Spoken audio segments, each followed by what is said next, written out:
मी प्राध्यापक L V Gaikwad आज आपल्याला एक नवीन व्हिडिओ देतोय आणि तो व्हिडिओ आहे बघा आपल्या वर्डवर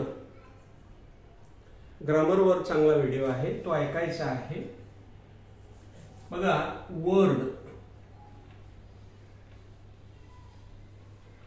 वर्ड म्हणजे काय, शब्द म्हणजे काय, तर हा शब्द उदाहरणार्थ अँट आहे, ANT अँट म्हणजे आपण तिला मुंगी म्हणूया। आता हा मुंगी शब्द कसा तयार झाला, तर हा तयार झाला अल्फाबेट्स पासून। अल्फाबेट्स अल्फाबेट्स म्हणजे काय, तर इंग्रजीमध्ये असलेले वर्णाक्षर की ज्यांना आपण म्हणतो ABCDEFGHIJKLMNOP काय जे असेल ते, ह्या अल्फाबेट्स पासून हा अँट तयार झाला।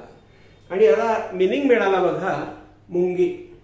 अँट म्हणजे मुंगी, डॉग म्हणजे कुत्रा, अम्ब्रेला म्हणजे छत्री, स्टुडंट म्हणजे विद्यार्थी। म्हणजे अल्फाबेट्स हे शब्द बनवतात। Alphabets make the words in English. अशा शब्दांचा अभ्यास आपल्याला व्याकरणामध्ये करता येतो। हे जे वर्ड्स असतात यांचा अभ्यास आपल्याला व्याकरणामध्ये करता येतो। समजा आपण असं म्हणूया अँट, तर आता अँट म्हणजे काय, तर मुंगी। त्या मुंगीची एखादी सवय आपण दाखवू शकतो आणि आपण असं म्हणू शकतो an ant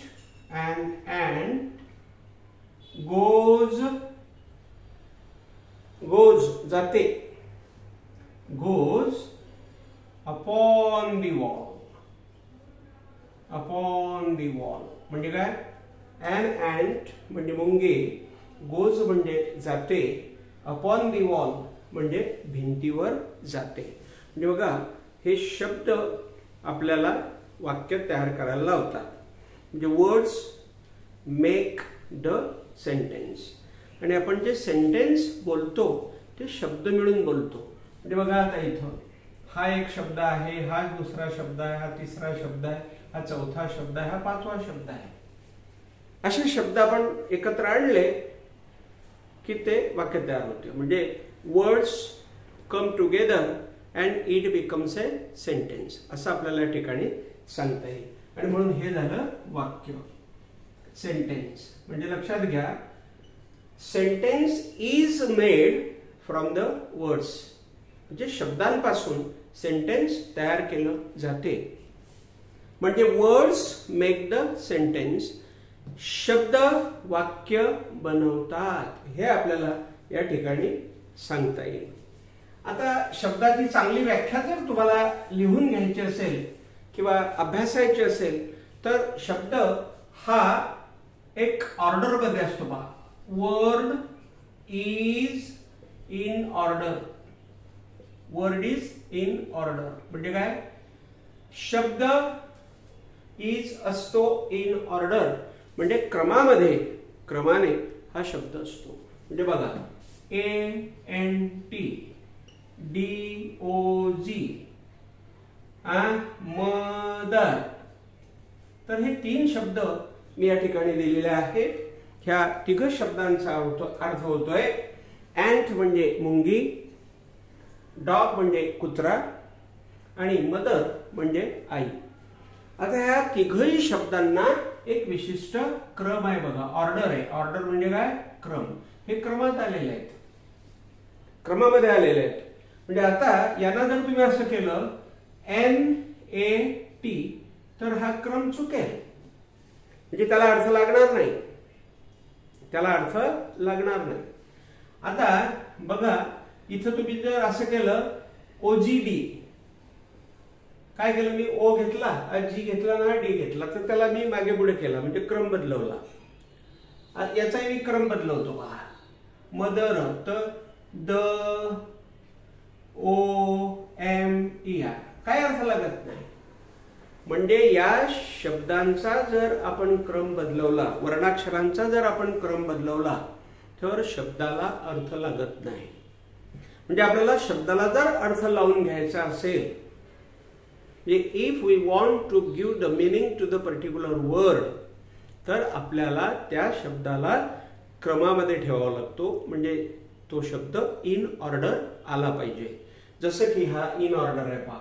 ANT ant, DOG dog, MOTHER mother. तर हे शब्द सगळे कसे आहे? क्रमामध्ये आहे.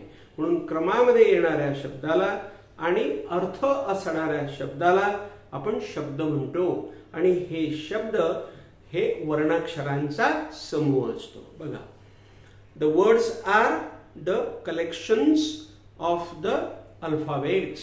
म्हणजे अल्फाबेट्स पासून तयार होणारा संग्रह म्हणजे आपण त्याला शब्द असं म्हणत असतो. तर हे शब्द वाक्य बनवत असतात. पहा आता, ant goes upon the wall, dog barks, कुत्रा भुंकतो, मदर कम्स टू मी, आई माझ्याकडे येते.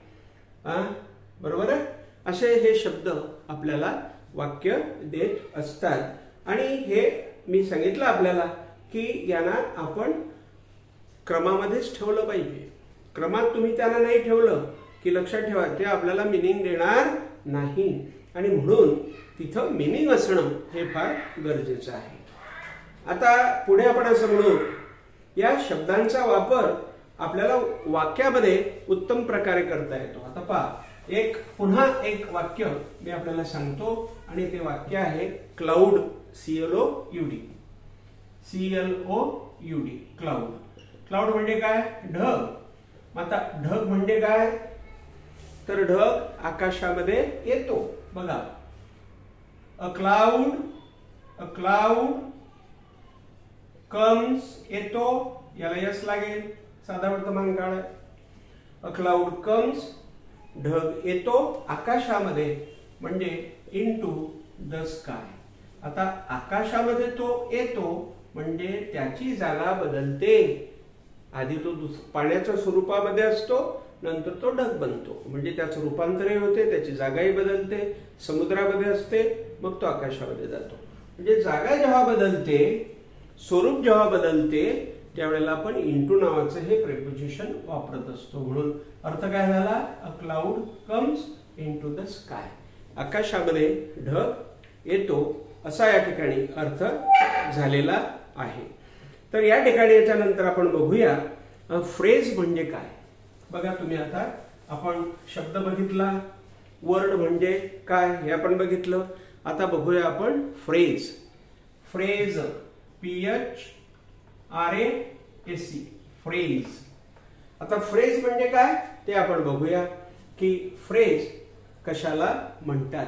तर बघा, फ्रेज म्हणजे वर्ड कलेक्शन, शब्दांचा समूह. जसं आता पहा, मी शब्द घेतो, द घेतो आणि बॉय घेतो. ही फ्रेज झाली. द बॉय ही फ्रेज झाली. The boy is the phrase. Boy he phrase आहे कारण त्यात दोन शब्द एकत्र आले, म्हणून दोन शब्दांचं कलेक्शन म्हणजे फ्रेज. वाक्यांश त्याला मराठीमध्ये म्हणतात. म्हणजे वाक्यांश हा दोन शब्दांपासून, तीन शब्दांपासून, चार शब्दांपासून तयार होतो. एक शब्द सुद्धा फ्रेज असतो बरं का, लक्षात घ्या. नुसता द जरी आपण घेतला तरी त्याला आपण फ्रेज म्हणू शकतो. नुसता बॉय आपण घेतला तरी त्याला आपण फ्रेज म्हणू शकतो. म्हणून फ्रेज म्हणजे एक शब्द.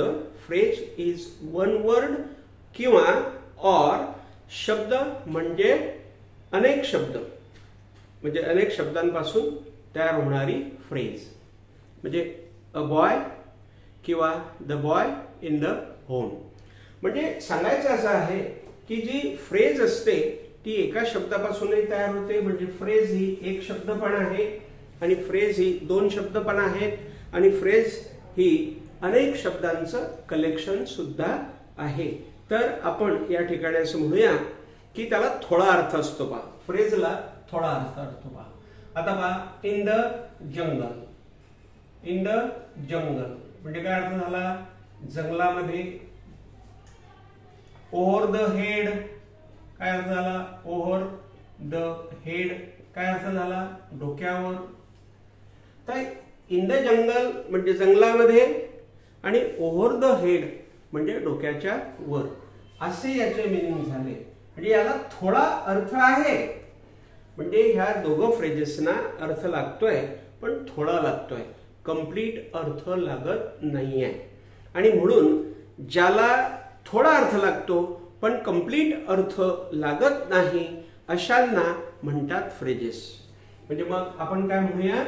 The phrase has no complete meaning, it has a short meaning, it has some meaning. म्हणजे फ्रेजेसना थोडा अर्थ असतो, पूर्ण अर्थ त्यांना नसतो. तर बघा आता, in the jungle he phrase आहे, शब्दांपासून तयार झाली. इन नावाचा शब्द आला, द आला, हा जंगल आला, ओव्हर आलं, हा द आला, हा हेड आलं. म्हणजे हे सगळे मिळून आपल्याला या ठिकाणी ती फ्रेज होताना दिसते आहे. आता ह्या फ्रेजला जर तुम्हाला पूर्ण अर्थ लावायचा असेल, म्हणजे if you want to give the complete meaning to this phrase, तर आपल्याला ह्या फ्रेजला इंग्रजी वाक्यामध्ये बसवावी लागेल. बघा, in the jungle the tiger lives राहतो कुठं? In the jungle. In the jungle. In the jungle काय अर्थ झाला? द टायगर म्हणजे वाघ, लिव्स म्हणजे राहतो, आणि इन द जंगल म्हणजे जंगलामध्ये टायगर हा राहतो. म्हणजे आता आपण पूर्ण वाक्यामध्ये ह्या फ्रेजला घेतली तेव्हा हिला अर्थ लागला. म्हणजे फ्रेजला पूर्ण अर्थ लावायचा असेल तर तिला पूर्ण वाक्यामध्ये घ्यावं लागते. म्हणून या ठिकाणी मी आपल्याला सांगेन की फ्रेज ही शब्दांचा समूह असतो, त्याला पूर्ण अर्थ नसतो. त्याला पूर्ण अर्थ लागण्यासाठी आपल्याला वाक्यामध्ये वापर त्याचा करावा लागतो. तर असे आपल्याला अनेक फ्रेजेस घेता येतील, अनेक गोष्टी आपल्याला शिकता येतील. आता अपॉन द टेबल बघा, अपॉन द टेबल. आता upon the table, upon the table म्हणजे द कॅट जम्प्स उडी मारते अपॉन द टेबल, जे टेबलावर मांजर उडी मारते. Over the head, the fan moves over the head. आलं लक्षात? At home, my mother lives at home. म्हणजे आपल्याला असं दिसतंय की ह्या फ्रेजेसना जर अर्थ लावायचा असेल तर त्यांना वाक्यामध्ये घेणं फार गरजेचं आहे. आणि म्हणून या फ्रेजला वाक्याशिवाय अर्थ लागत नाही. This phrase never gives meaning without a sentence. आणि फ्रेजला कर्ता नसतो, त्याला कर्ता नसतो, त्याला क्रियापद नसतं. आता वाक्यामध्ये आपल्याला यस पाहिजे, कर्ता पाहिजे, क्रियापद पाहिजे, कर्म पाहिजे, ज्यादाचे शब्द पाहिजे, हे असेल तर वाक्य तयार होते.